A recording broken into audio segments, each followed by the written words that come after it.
Notre secours est dans le nom du Seigneur qui a fait le ciel et la terre.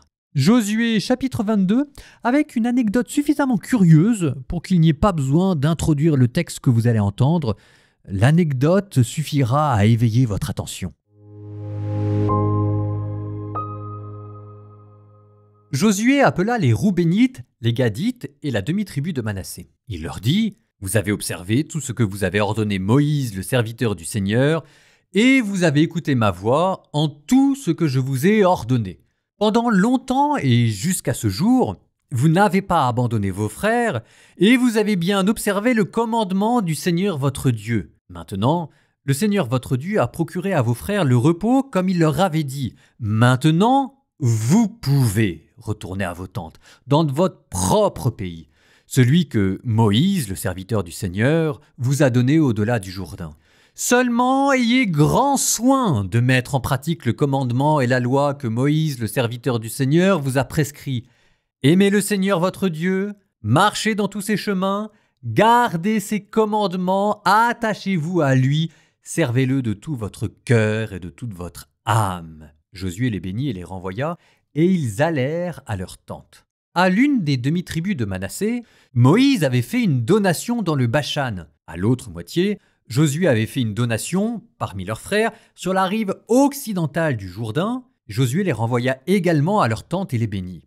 Il s'adressa à eux en ces termes. « Retournez à vos tentes avec des richesses, des troupeaux très nombreux, avec de l'argent, de l'or, du bronze, du fer, des vêtements en très grande quantité, et partagez avec vos frères le butin de vos ennemis. » Les fils de Rouben, les fils de Gad et la demi-tribu de Manassé s'en retournèrent donc.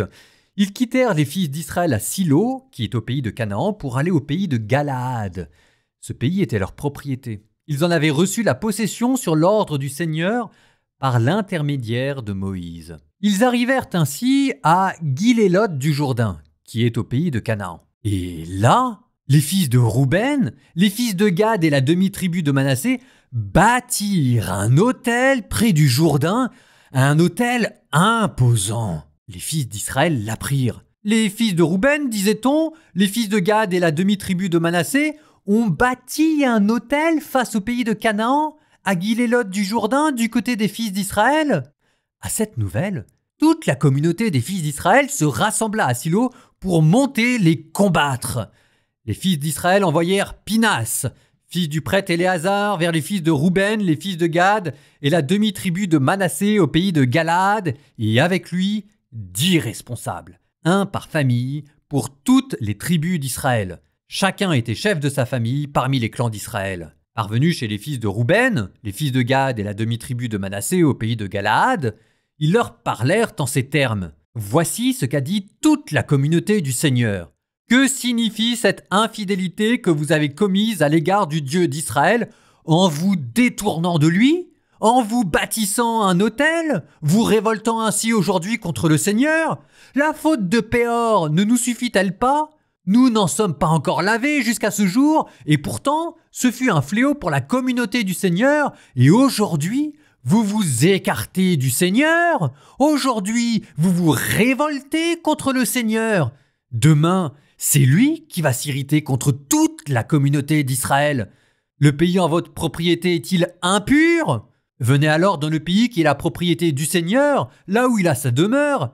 Installez-vous parmi nous, mais ne vous révoltez pas contre le Seigneur. Ne vous révoltez pas contre nous en vous bâtissant un autel à part de celui du Seigneur notre Dieu. Le jour où Akan, fils de Zéra, transgressa l'anathème, n'est-ce pas sur toute la communauté d'Israël que vint la colère? Et il ne fut pas seul à périr pour son crime.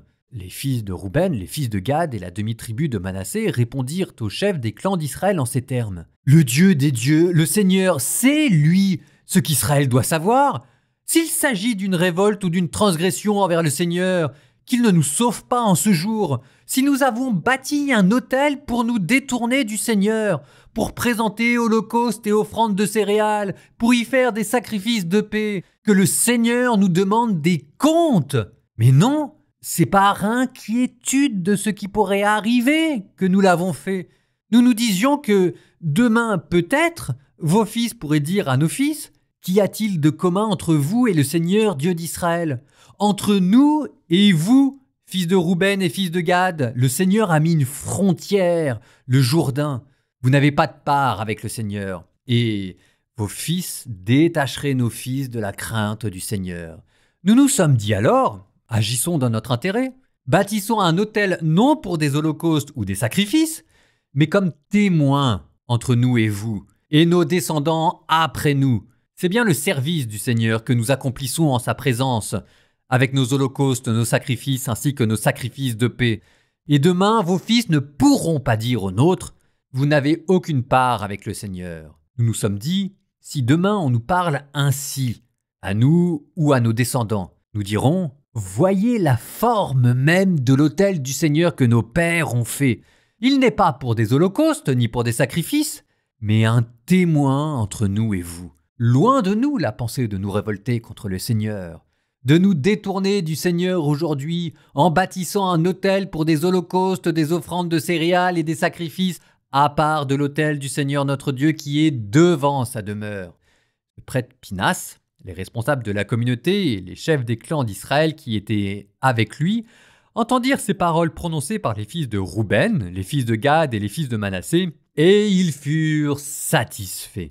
Pinas, fils du prêtre Éléazar, dit aux fils de Rouben, aux fils de Gad et aux fils de Manassé, « Nous savons maintenant que le Seigneur est au milieu de nous. Vous n'avez pas commis cette transgression envers le Seigneur, vous avez ainsi délivré les fils d'Israël de la main du Seigneur. » Pinas, fils du prêtre Éléazar, et les responsables quittant les fils de Rouben et les fils de Gad, revinrent du pays de Galaad au pays de Canaan vers les fils d'Israël pour leur rendre compte. Les fils d'Israël furent satisfaits. Ils bénirent Dieu, renoncèrent à attaquer et ravager le pays habité par les fils de Rouben et les fils de Gad. Les fils de Rouben et les fils de Gad appelèrent l'autel « témoin » car il est témoin entre nous que le Seigneur est Dieu.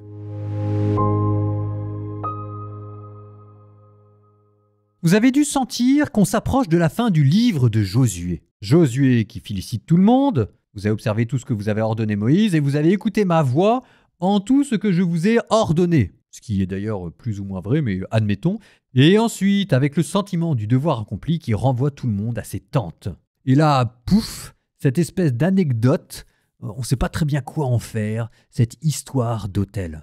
Et au centre de cette histoire d'autel, il y a quoi? Mais il y a encore et toujours ces tribus à l'est du Jourdain, notre cadavre dans le placard de l'histoire d'Israël.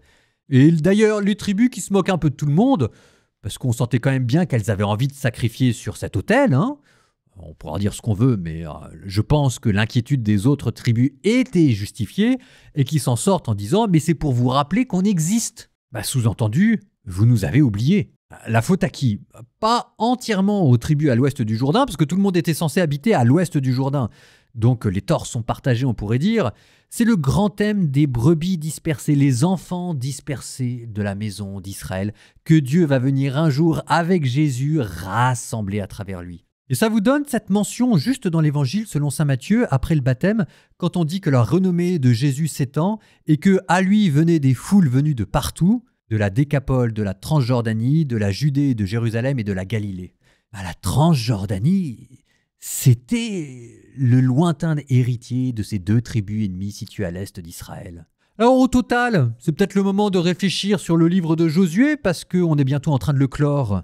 Vous avez peut-être senti que le livre de Josué, c'est un livre bizarre. On pourrait dire baroque, on pourrait presque dire confus, en ce sens qu'il mélange des hauts faits légendaires, extraordinaires, un peu de l'ordre du fantasme, Jéricho qui tombe parce qu'on fait 7 fois le tour à coup de trompette de ses remparts, et puis de l'autre côté, comme des avertissements et plein de petits courts-circuits au milieu d'une épopée nationale pour vous dire « les enfants, peut-être que les choses sont plus compliquées que ça en fait, dans la constitution d'un pays, dans ce que c'est que l'intégrité territoriale, dans ce que c'est que de constituer un peuple. » Et je me dis que si le livre de Josué nous paraît à ce point étranger par rapport à nos préoccupations modernes, ou venant d'autres temps immémoriaux dont on a du mal à pénétrer l'intelligence et le secret, c'est peut-être parce que nous avons oublié ce que ça voulait dire que d'être un peuple. Et que les choses soient bien claires, je sais que parfois dans certains discours chrétiens, on parle de la chrétienté, ce qu'on appelle le nom pour dire le règne social du Christ et comment est-ce que les chrétiens peuvent aussi s'envisager comme institution politique.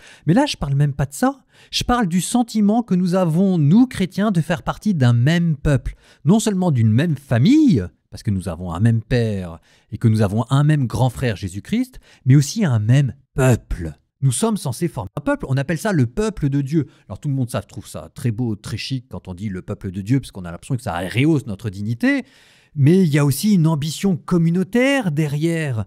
Ah, regardez, derrière ces tribus qui sont séparées par le Jourdain, je ne sais pas, on peut peut-être imaginer qu'il y a quelque chose de l'ordre des églises chrétiennes séparées, avec d'un côté les protestants, de l'autre côté les catholiques, ou alors même la tribu de Juda qui est très conquérante, telle autre tribu qui est plutôt timorée. C'est aussi certaines sensibilités dans l'Église. On va avoir des sensibilités très mystiques, d'autres qui vont être au contraire très portées vers le social, d'autres qui vont être combatives, d'autres qui vont être plutôt dans la douceur. Et il faut que tout cela coexiste, vive ensemble, que nous formions un peuple et que nous nous entraidions les uns les autres comme les tribus s'entraidaient entre elles. De la même manière, il faut que nos différentes sensibilités s'entraident entre elles. De la même manière que les tribus devaient habiter certains pays, il faut que nous aussi nous habitions un territoire donné. Qu'est-ce que ça veut dire que des chrétiens vivent ensemble en communauté dans une ville? On a parlé des paroisses. Sans oublier que, ensemble et entre nous, il devrait y avoir comme ce sentiment de chaleur familiale, d'atmosphère d'amour fraternel et de charité. Et vous voyez, si le livre de Josué nous paraît à ce point-là décalé d'un point de vue culturel, c'est peut-être parce que cette ambition politique, mais politique au sens noble du terme, vous savez, le fait d'habiter dans une cité, la police en grec, c'est peut-être parce que ça, nous l'avons oublié. Nous ne savons plus ce que c'est que d'être un peuple. C'est peut-être parce que c'est nous qui avons fini par mettre une croix sur cette promesse de Dieu. Je ferai de vous un peuple saint, une nation choisie. Psaume 51. Pourquoi te glorifier du mal, toi, l'homme fort? Chaque jour, Dieu est fidèle. De ta langue affilée comme un rasoir, tu prépares le crime. Fourbe que tu es, tu aimes le mal plus que le bien, et plus que la vérité le mensonge. Tu aimes les paroles qui tuent, langue perverse. Mais Dieu va te ruiner pour toujours, t'écraser, t'arracher de ta demeure, t'extirper de la terre des vivants. Les justes verront, ils craindront, ils riront de toi. Le voilà donc cet homme qui n'a pas mis sa force en Dieu. Il comptait sur ses grandes richesses, il se faisait fort de son crime. Pour moi, comme un bel olivier dans la maison de mon Dieu, je compte sur la fidélité de mon Dieu sans fin à jamais. Sans fin, je veux te rendre grâce, car tu as agi. J'espère en ton nom devant ceux qui t'aiment. Oui, il est bon.